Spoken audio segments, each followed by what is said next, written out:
akan saya lakukan berulang-ulang sampai mereka tertrigger, emosinya naik. Nah, sehingga ketika emosinya naik baru kita akan lanjut ke instrumen selanjutnya untuk kita bersihkan. Jadi tekniknya seperti itu. Baru ketika mereka mulai cooling down dan mulai sadar bahwa ternyata ada sesuatu dalam tubuh saya, rasa ingin menangis, rasa ingin marah setelah mendengarkan drum, di situ adalah waktunya saya untuk masuk dan mulai untuk memberikan bath atau healing dengan Tibetan Singing Bowl.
Dan biasanya saya akan bawa vibrasi suara dari singing bowl ini ke atas tubuh dari klien atau peserta untuk mereka lebih merasakan lebih dekat.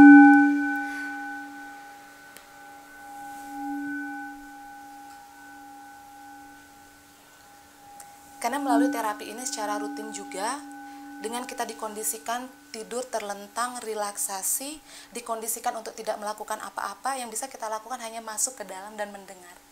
Dari sanalah kita akan mulai terlatih untuk lebih bisa mendengarkan diri, mendengarkan tubuh ini, termasuk ketika tubuh ini memberikan sinyal. Karena tubuh kita sangat-sangat luar biasa cerdas. Ketika mungkin kepala kita terasa pusing, yang sering kita lakukan adalah ngambil obat, minum, dan lanjut. Padahal itu adalah sebuah sign, sebuah tanda bahwa ada sesuatu yang tidak beres dalam diri saya. Itu harus kita masukkan ke dalam, entah kita kurang tidur, kurang asupan nutrisi yang cukup, kurang beristirahat, ataupun terlalu lelah. Hal-hal seperti itu yang bisa kita coba untuk sadari, jangan sampai semuanya sudah terlambat.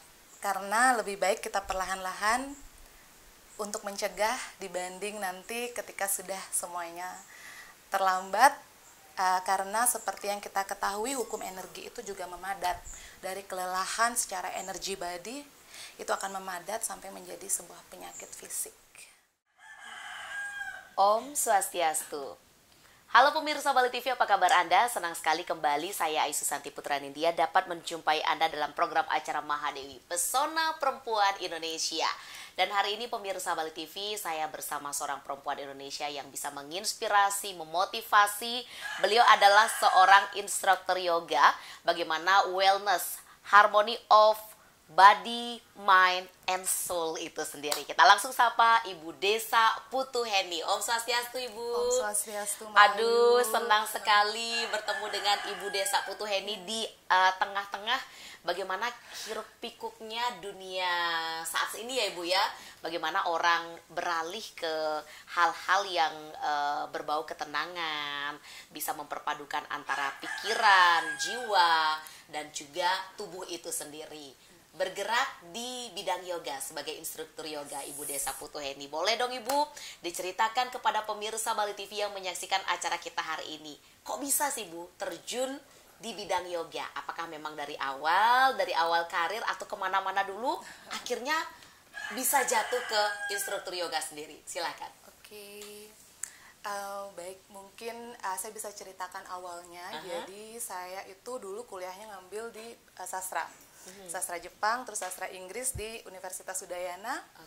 Lalu seperti juga kecebur ke dunia pariwisata. Jadi sempat sempat bekerja di travel agent, di wedding agency, dan akhirnya full di hospitality industry, yaitu saya bekerja di villa hampir 15 tahun. 15 tahun. Udah ketemu zona nyaman berarti 15 ya? Yes, di satu tempat selama 15 tahun benar-benar mengawali karir dari bawah banget, dari reservasi ke front office, terus naik sampai di posisi front office manager. Dan di sana kebetulan saya mulai mengenal wellness di scope yang paling kecil, yaitu spa. Yes, dari sana saya mulai mengerti dan belajar bahwa ternyata orang-orang itu masih membutuhkan sesuatu sentuhan pada tubuhnya. Di sana juga saya tahu, karena harga spa di tempat saya itu tidak murah, mereka berani spend uang sangat banyak untuk merasakan spa itu, relaksasinya, bahkan dari aromanya, dari hal-hal terkecil itu mulai saya perhatikan di sana, Mbak Ayu. Nyaman beberapa jam dengan nilai yang tidak sangat murah, fantastis, ya? dan mereka harus terbang ke Bali, dan itu sebelum pandemi. Wow. Jadi masih dunia baik-baik saja seharusnya. Lalu setelah itu saya sempat juga berpindah ke beauty industry, yaitu hampir 1-1,5 tahun. Di sana kembali saya memperhatikan wanita sangat ingin tampak cantik secara fisik, baik itu kulit, rambut, dan di situ kembali saya ada trigger dalam diri saya. Sebenarnya yang membuat kita bahagia itu apa? Apa yang kita cari? Nah, singkat cerita saya kembali sedikit ke belakang, yaitu di tahun 2016 pertama kali saya mengenal yoga di daerah Canggu. Di sana waktu itu yoga itu masih sedikit sekali, dan saya adalah salah satu orang yang sangat beruntung memiliki privilege mampu masuk ke sana di antara para bule. Dan di tahun 2016-17 itu saya selalu satu-satunya wanita Bali yang akan ada di setiap workshop, di setiap kelas. Satu, kenapa? Karena harganya bisa dibilang tidak murah. Baik. Gurunya saat itu boleh dikatakan 80-90% itu orang luar. Di mana mereka melengkapi pengetahuannya tentang yoga dengan sains. Itu yang membedakan. Di sana saya melihat ternyata tubuh kasar ini, fisik, itu juga ada bagian tubuh mental body atau tubuh energi. Saya tarik garisnya dengan filosofi kita di Bali, dengan Pancamaya Kosa kita, Anamaya Kosa kita tubuh kasar, lalu Pranamaya Kosa kita tubuh energi. Wah, kenapa justru saya belajar hal seperti ini dari orang luar ya? Bukan dari diri sendiri. Bukan dari diri sendiri atau saat lingkungan. itu menjadi peserta. Saya peserta, saya mendengarkan, saya belajar sesuatu yang sebenarnya ada wisdomnya Hindu. Walaupun yoga ini tidak belong to satu religion ya, tidak dimiliki oleh satu agama tertentu. Ya? Yoga itu sangat universal, tapi karena saya lahir besar di Bali, bahasa-bahasa yang mereka katakan dengan the universe, the big universe, the small universe. Saya cari bahasa Balinya, Buana Agung, Buana Alit. Dunia besar, dunia kecil. Di situ saya mulai tergerak untuk mempelajari lebih dalam. Dan akhirnya di saat saya di beauty wellness itu saya berada di posisi yang cukup tinggi, operational manager dari 3 cabang untuk salon yang sangat besar. Namun di sana ada satu titik saya merasa kosong. Saya merasa padahal posisinya sudah oke. Saya merasa suatu hari saya bertanya, ini yang saya cari. Dengan semua kesibukan, dengan berangkat pagi pulang malam, saya merasa ada sesuatu yang tidak seimbang. Di sana mulai saya melakukan pencarian ke dalam. Apa ini? Sedangkan mungkin orang-orang ketika dia kuliah dan bekerja yang dia cari adalah karir, nominal uang, posisi. Karir, posisi and money. Tapi kenapa justru di titik itu saya merasa kosong dan merasa tidak ada pegangan. Akhirnya saya minta izin sama suami untuk resign, minta izin kepada pimpinan di sana untuk resign. Dan ketika ditanya mau kemana setelah ini, saya nggak tahu. Saya cuma mau step back dan istirahat. Itu sebenarnya adalah keputusan yang luar biasa, terlalu berani, dan sering saya katakan pada orang-orang tuh jangan ditiru, karena saya punya 3 anak, namun support 100% dari suami saya itu yang membuat saya semakin yakin. Dan itu juga merupakan adalah proses dari 2016 sampai 2022 saya rutin meditasi dan yoga sebagai penerima benefit.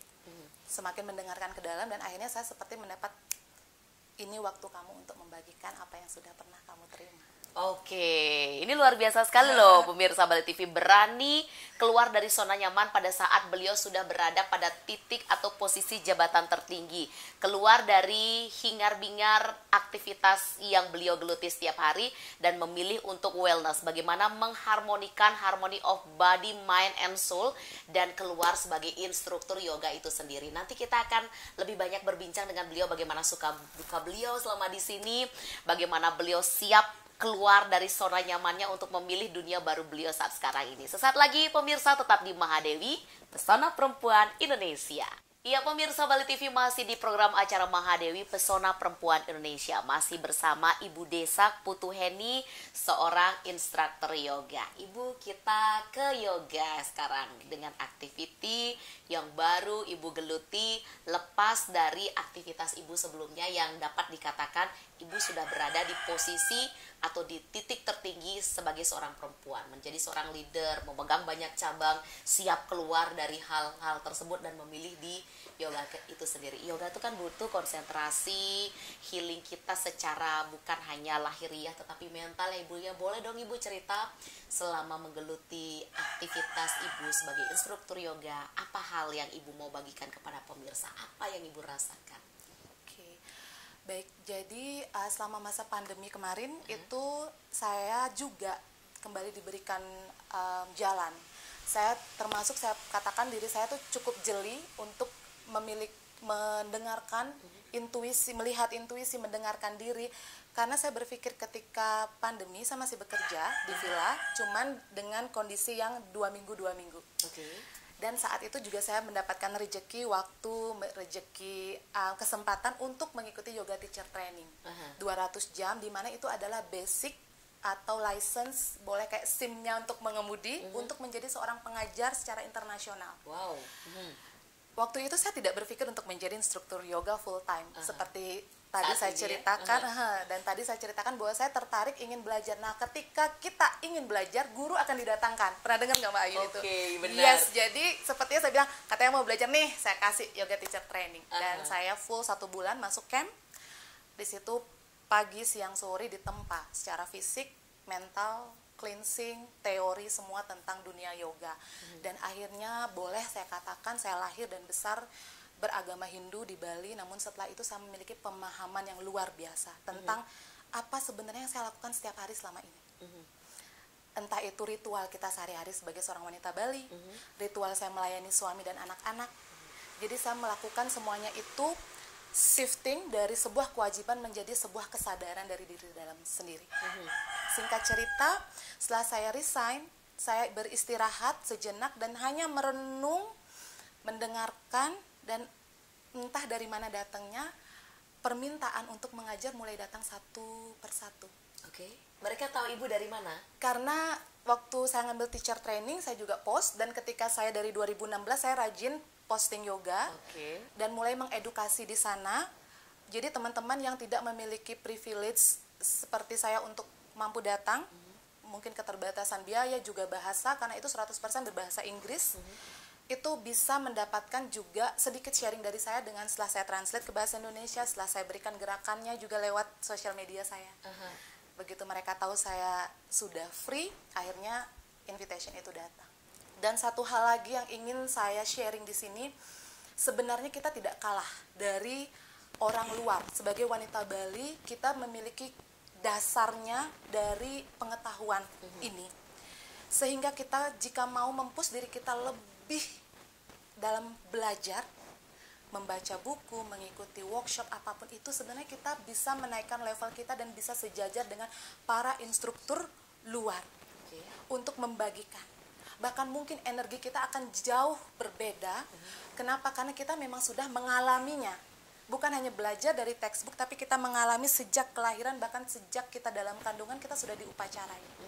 Karena hal tersebut juga yang saya share ke para peserta saya.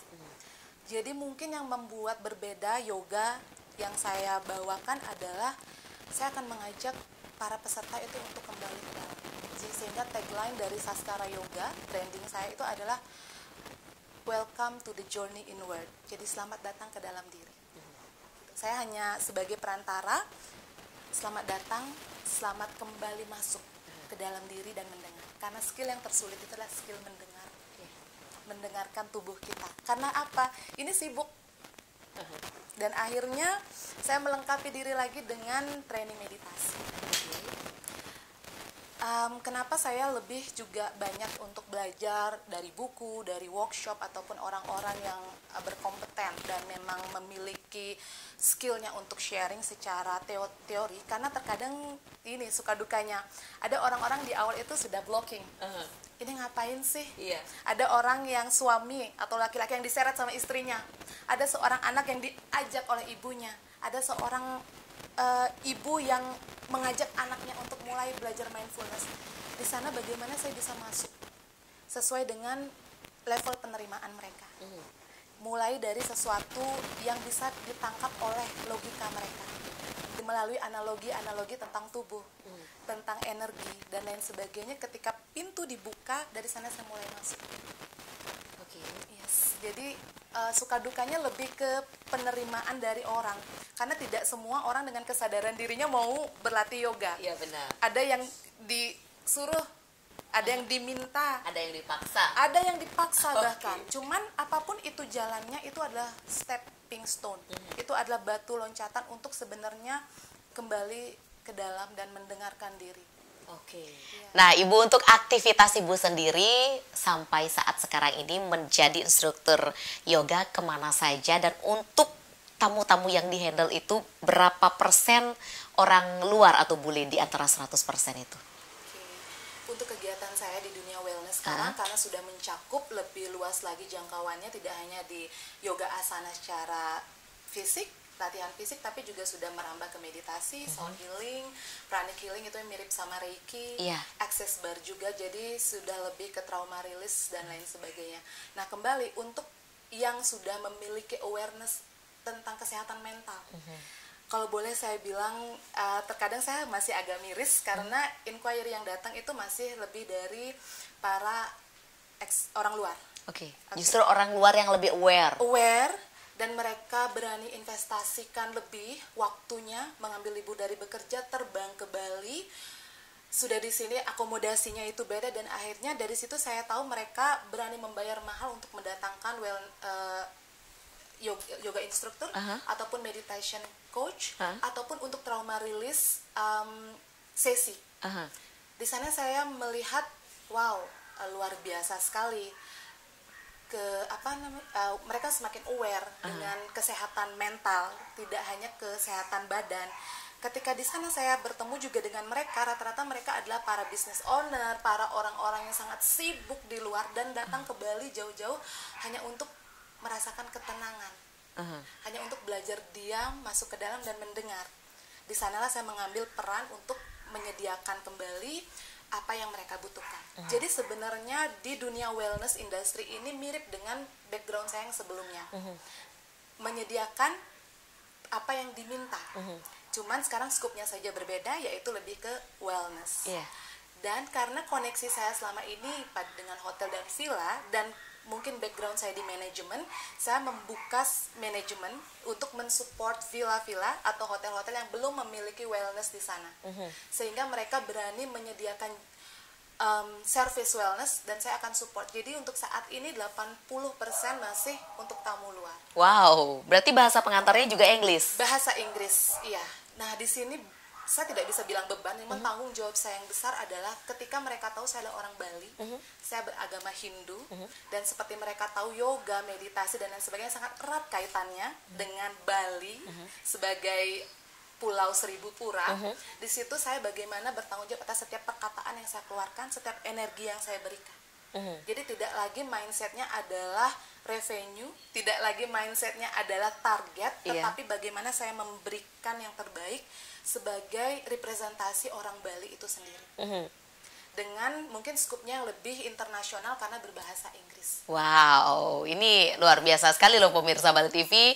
Bahasa pengantar yang digunakan bukan bahasa Indonesia lagi, tetapi bahasa internasional bahasa Inggris sendiri dengan menerjemahkan seperti apa sih sebenarnya wellness itu sendiri kepada peserta-peserta beliau atau orang yang mengikuti yoga sendiri. Ibu, nanti kita akan ngobrol lebih banyak lagi apa rencana Ibu ke depan sebagai seorang instruktur yoga dan apa harapan Ibu juga untuk wellness itu sendiri yang sekarang Ibu jalani. Tetap di Mahadewi, Pesona Perempuan Indonesia. Ya, pemirsa Bali TV masih di Mahadewi, Pesona Perempuan Indonesia. Masih bersama Ibu Desak Putuheni. Ibu, rencana ke depan Ibu sebagai seorang instruktur yoga yang bergerak di bidang wellness, harmony of body and mind and soul sendiri Ibu. Dan siapa sih beliau-beliau yang ada di belakang seorang Ibu Desak Putuheni sampai di titik saat sekarang ini? Silakan Ibu. Jadi planning saya ke depan untuk saat ini saya masih pergi ke studio-studio yang ada di Canggu. Saya masih dapat panggilan untuk ke hotel-hotel bintang 5 daerah Nusa Dua, Ubud dan lain sebagainya. Di situ saya lihat bahwa saya seperti yang saya ceritakan tadi, yang saya fasilitasi masih orang-orang yang tanda kutip memiliki uang lebih untuk investasi pada kesehatan mentalnya. Jadi kedepannya saya ingin sekali memiliki studio saya sendiri, a home, sebuah rumah yang nyaman untuk siapapun yang bisa datang. Tidak perlu yang mereka berpikir harganya berapa dan lain sebagainya, tapi mereka tahu bahwa mereka punya tempat yang aman dan nyaman untuk datang sekedar untuk beristirahat sejenak, sekedar untuk mendengarkan dirinya, mendengarkan tubuhnya melalui kelas-kelas yang akan saya berikan di sana. Saya terbayang gambaran Ubud ya, daerah yang sejuk seperti itu ya Bu. Tapi sayang sekali Mbak Ayu salah. Karena yang justru yang saya inginkan adalah berada justru di tengah-tengah orang-orang saya. Wanita-wanita Bali, para ibu, para wanita karir yang harus berjuang antara keluarga, membantu menjadi tulang punggung keluarga, menjadi seorang ibu, dan juga seperti kita di Bali menyama beraya dengan segala tuntutan dalam bersosialisasi. Saya ingin ada di tengah-tengah mereka. Saya justru ingin studio saya ada di tempat yang mereka bisa akses dengan mudah hanya dengan sepeda motor. Jadi memang di pemukiman kita. Jadi, memang di dalam kota. Di dalam kota. Jadi bagaimana saya menjaga keberlanjutan atau sustainability dari wellness industry yang saya miliki. Saya menerima dari luar dan saya membagikan kembali kepada orang-orang saya. Kalau bahasa Inggrisnya itu my people, orang saya. Orang saya itu siapa? Wanita Bali. Mau KTP Bali, mau enggak, yang ada di Bali seluas tangan saya menjangkau, sekuat kaki saya melangkah. Dan harapan saya ke depannya adalah saya ingin kita sebagai wanita Bali, penonton Bali TV semuanya yang mungkin menonton di sini, mungkin ini adalah wadah bagi saya untuk bagian saya untuk menceritakan, untuk berbagi atau mengajak para wanita semua di luar sana untuk memberikan sedikit saja waktunya. Me time itu tidak hanya sebatas pergi ke salon, me time melakukan sesuatu di luar. Me time itu juga bisa sesuatu yang ke dalam. Duduk hening 5-10 menit saja. Duduk, diam dan dengarkan apa sih yang ada di pikiran kita.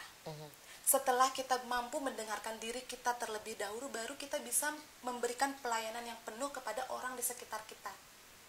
Jadi mungkin yang bisa saya bagikan di sini, step back, mundur sebentar, lalu tekan tombol pause dalam diri kita dan istirahat. Di situ yang saya ingin bagikan. Jadi jangan pernah berpikir me time itu, healing itu shopping, jalan-jalan. Cukup mencari ruang saja di dalam rumah yang bisa mensupport untuk sedikit beristirahat. Istirahat tubuh, istirahat pikiran. Nah, itu juga kenapa saya mencoba salah satu metode lainnya dalam proses healing, yaitu dengan sound healing. Karena terkadang kita butuh juga bantuan dengan sound healing. Mungkin ntar bisa kita coba bersama bagaimana sebenarnya tubuh kita ini sangat cerdas, luar biasa untuk menyembuhkan dirinya sendiri. Jadi hal-hal tersebut yang ingin sekali saya mendapatkan ruang lebih luas untuk berbagi, memberikan step-stepnya. Wow, ini menarik sekali loh pemirsa Bali TV, seorang Ibu Desak Putuheni. Ibu, di tengah-tengah Ibu pernah menjumpai teman-teman atau beliau-beliau yang belajar yoga dengan Ibu. beliau-beliau ini sebagian besar adalah orang yang hanya ingin mencari ketenangan, harmoni semua yang ada dalam diri beliau, atau justru orang-orang yang datang kepada ibu adalah orang-orang yang mempunyai something problem atau permasalahan dalam diri beliau sehingga beliau harus mundur sedikit ke belakang dan menekan tombol pause dalam dirinya untuk mencari ketenangan. Dari sekian lama, saya hampir sudah 2 tahun di dunia ini, sudah tidak terhitung jumlah orang yang saya temui baik secara grup maupun Benar. personal. Iya. Itu bisa dibagi menjadi 3 kategori. Yang pertama adalah mereka yang pingin kurus. Serius ibu? Serius, saya mau yoga, saya pingin kurus. Itu justru yang tersulit buat saya. Saya bilang, itu adalah hal yang paling sulit untuk saya bantu capai. Itu pengen ikut yoga, pengen kurus. Ikut yoga, pengen kaya. Ada yang datang juga. Oke. Terus yang kedua adalah orang yang dianjurkan atau diarahkan oleh dokter justru. Oke, dari Jadi, medis ya? Yes, dari medis, dari psikolog, psikiatri juga. Nah, jadi kita yoga, meditasi, apapun metode sound healing dan lain sebagainya tidak untuk menggantikan pengobatan dari medis, tapi kita bersinergi bersama. Mungkin Kolaborasi ya? iya, dokter sudah merasakan, sudah memberikan yang terbaik, cuman masih ada penolakan dari dalam, penerimaannya belum ada dengan kondisi tubuhnya ataupun mentalnya saat itu, sehingga diarahkanlah yuk coba. Entah kenapa yang diarahkan adalah yoga. Dan di situ saya tidak jarang mendapatkan operan, bahasanya tanda kutipnya untuk private, dari mereka bahasanya sesimpel ini, iya dokter saya nyuruh saya yoga. Bahkan pernah ada yang terbang dari Jakarta sampai stay di sini, berkata, ya psikolog saya sudah minta saya untuk coba ke Bali, kamu belajar meditasi dan yoga. Oke. Yes. Nah, untuk yang tipe satunya lagi memang mereka yang sudah mendapat panggilan dari dalam, hanya tinggal butuh dibimbing, diajak. Yes. Sehingga disitulah saya berikan tagline tersebut, selamat datang. Welcome to your journey inward. Selamat datang pada perjalanan Anda menuju ke dalam diri. Jadi saya hanya fasilitator di sana. Jadi itu tipe-tipenya.